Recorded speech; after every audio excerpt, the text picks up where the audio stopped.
Welcome to Stockwise.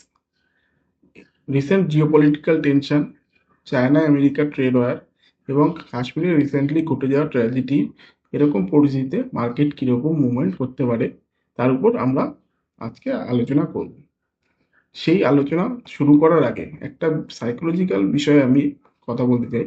যেটা হলো যে আমরা ট্রেডাররা একটা সেম সাইডে মুভমেন্ট দিলে আমরা তার উপর বায়াসড হয়ে পড়ি। এর ফলে মার্কেট যদি একটু পজ নেয় বা অপোজিট ডাইরেকশনে মুভ দেয়, সেক্ষেত্রে এই দিনগুলোতে আমরা যে প্রফিট আর্ন করি সেই প্রফিট একদিনে বেরিয়ে যায়। এরকম যে সাইকোলজিক্যাল প্রবলেম আপনাদের হয় বা আমাদের হয়ে থাকে, সেক্ষেত্রে এই প্রবলেম সলভের কি উপায় আছে?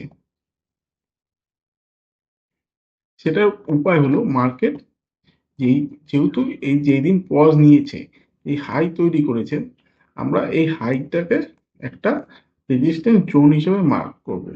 এবার মার্কেটে যেহেতু একটা কন্টিনিউয়াসলি বাইং ট্রেন্ড চলে আসছে, সেক্ষেত্রে মার্কেট সাপোর্ট থেকে বারবার সাপোর্টও নেওয়ার চেষ্টা করবে। এক্ষেত্রে মার্কেটে আমরা রেঞ্জ ব্রেকের সাথে ট্রেড করব। এবার যদি মার্কেট এবার যদি মার্কেট এই রেঞ্জটা তৈরি করছে, এই রেঞ্জ ব্রেক করলে আমরা একটা ট্রেড নেব এবং সেলিং ট্রেড নেব, এবং মার্কেট যদি উপরের এই হাই ব্রেক করে তখন আমরা বাইং ট্রেড নেব।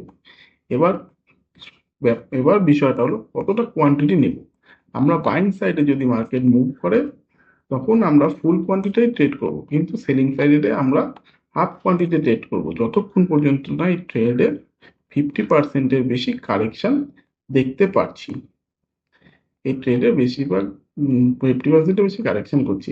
আরেকটা জিনিস লক্ষ্য করলে দেখতে পাবে যে মার্কেটে এই ইলেকশনের যেই ডেট থেকে সেম প্লেস থেকে সাপোর্ট নিয়ে উঠেছে। সো মার্কেটে বায়াররা একটা ভালো পজিশনে বসে আছে। বায়াররা একটা বড় কারেকশন না আসা পর্যন্ত সহজে মার্কেট থেকে বেরোবে না। সেক্ষেত্রে আমরা 50% কারেকশনের পরেই মার্কেটে আমরা ফুল কোয়ান্টিটিতে সেলিং ট্রেড নেব। সো আসা যাক মার্কেট মন্ডেতে কিরকম কি মুভমেন্ট করতে পারে। তো লাস্ট ফ্রাইডে মার্কেট একটা 1%-এর মতো রিজেকশন দেখতে পাই। মার্কেট পরপর এরকম বাইং ট্রেন্ডে থাকার পরে হঠাৎ করে কি কেন এরকম একটা রিজেকশন আসলো, সেটা নিয়ে অনেকেরই ডাউট আছে। সো আমরা যদি দেখি যে মার্কেটে একটা নেগেটিভ সিচুয়েশন বা ওয়ারলাইক সিচুয়েশন আছে, সেক্ষেত্রে মার্কেটে একটা বড় ট্রেন্ডের পরে একটা পজ দেখতে পাই, এবং পজের পর যখন market previous day low break করে, সেক্ষেত্রে ন্যাচারালি আমরা একটা প্রফিট বুকিং দেখতে পাই।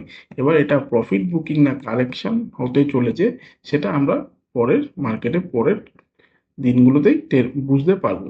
এবার আমাদের নেক্সট মন্থে কি প্ল্যান থাকা উচিত সেটা দেখব। মার্কেট যদি সামান্য ফ্ল্যাট বা গ্যাপ আপ ওপেন হয়, সেক্ষেত্রে আমরা মার্কেটে মুভমেন্ট দেয় ফার্স্ট সেটা দেখবো। মার্কেট যদি রিজেকশন দেয়, সেক্ষেত্রে আমরা সেলিং এর জন্য দেখবো। মার্কেট যদি ওপেনের সাথে আপ ট্রেন্ড দেখতে পাই, সেক্ষেত্রে আমরা এই রেঞ্জ ব্রেকের জন্য ওয়েট করব। এবার যদি মার্কেটে আমরা বড় গ্যাপ আপ দেখতে পাই, সেক্ষেত্রে এইসব সেলাররা ডাউটে চলে আসবে তাদের পজিশন। সেক্ষেত্রে মার্কেট এই রেঞ্জ ব্রেকের সাথে আমরা একটা বাইং ট্রেন্ড দেখতে পারি। এবার যদি মার্কেট বড় গ্যাপ ডাউন ওপেন হয়, সেক্ষেত্রে মার্কেটে এইসব সেলারদের পজিশন সিকিউর হয়ে যাবে।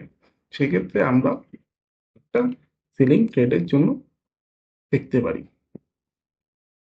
কিন্তু মার্কেটে যেহেতু নিউজ আছে, মার্কেটে ভলিটিলিটি থাকতে পারে হাই, সেই তাই সেই বুঝে আমাদের ট্রেড পজিশন নেওয়া উচিত। এবার দেখা ব্যাঙ্ক নিফটিতে। ব্যাঙ্ক নিফটি অল টাইম হাইয়ের উপর ট্রেড করছে। ব্যাঙ্ক নিফটিতে আমরা একটা আগের দিন রিজেকশন দেখতে পাই, এবং সেটা একটা সাপোর্ট পজিশন থেকে বা মার্কেটে 54,500-এর 500 এসএল বাদ দিয়ে যেসব বায়াররা বসেছিল তাদের এসএল নিয়ে মার্কেট আবার উপরে এসে ক্লোজিং দেয়। এবার নেক্সট ডে মার্কেটে কিরকম র্যালি থাকতে পারে বা কিরকম মুভমেন্ট থাকতে পারে সেটা দেখব। ব্যাঙ্ক নিফটির মতোই ব্যাঙ্ক নিফটিতে যদি আমরা ফ্ল্যাট বা গ্যাপ আপ দেখি, সেক্ষেত্রেও আমাদের প্ল্যান একই থাকবে যে মার্কেটে ফার্স্ট কোন কিরকম মুভমেন্ট দিচ্ছে। মার্কেট যদি রিজেকশন দেয় আমরা সেলিং সাইডে যেতে পারি, কিন্তু বাইং সাইডে যাওয়ার জন্য আমরা এই রেঞ্জ ব্রেকের ওয়েট করব। মার্কেট যদি বড় গ্যাপ আপ ওপেন দেয় এইসব সেলারদের এসএল যাবে, সেক্ষেত্রে আমরা মার্কেটে ড্রাস্টিক্যালি মুভমেন্ট একটা দেখতে পারি। কিন্তু মার্কেটে যদি একটা গ্যাপ ডাউন দেখতে পারি, সেক্ষেত্রে মার্কেটে যেসব বায়াররা এখানে বসে আছে লং টার্ম পজিশন নিয়ে, তাদের পজিশনটাও ডাউটে চলে আসবে। সেক্ষেত্রে আমরা মার্কেটে একটা সেলিংও দেখতে পারি। কিন্তু মার্কেটে আবার বলছি যে একটা নিউজ আছে, মার্কেটে একটা নিউজ আছে, ইন্ডিয়া পাকিস্তানে একটা ওয়ারল্যাক সিচুয়েশন আছে, সেক্ষেত্রে মার্কেটে ভলিটিলিটি হাই থাকবে। ফার্স্ট আওয়ারে দেখবে আগের দিন এখান থেকে মার্কেট মুভমেন্ট করলেও ভিক্স মার্কেটে ডাউন থাকায় প্রিমিয়াম খুব একটা বাড়েনি। পরে যখন মার্কেট রেঞ্জ ব্রেক করে ভিক্স হাইয়ের সাথে মার্কেট ব্রেকডাউন দিলে পুটের প্রিমিয়ামও বাড়ে। তাই মার্কেটে ট্রেড নেওয়ার আগে আপনাদের রিস্ক ম্যানেজমেন্ট অ্যানালাইসিস করা বেশি উচিত। সো থ্যাংক ইউ, আজকে এই পর্যন্তই। আপনাদের যদি কোনো কোশ্চেন থাকে বা কোনো কোয়ারি থাকে কমেন্ট সেকশনে যান, আর ইনস্টাগ্রামে ডিএমও করতে পারেন। Thank you.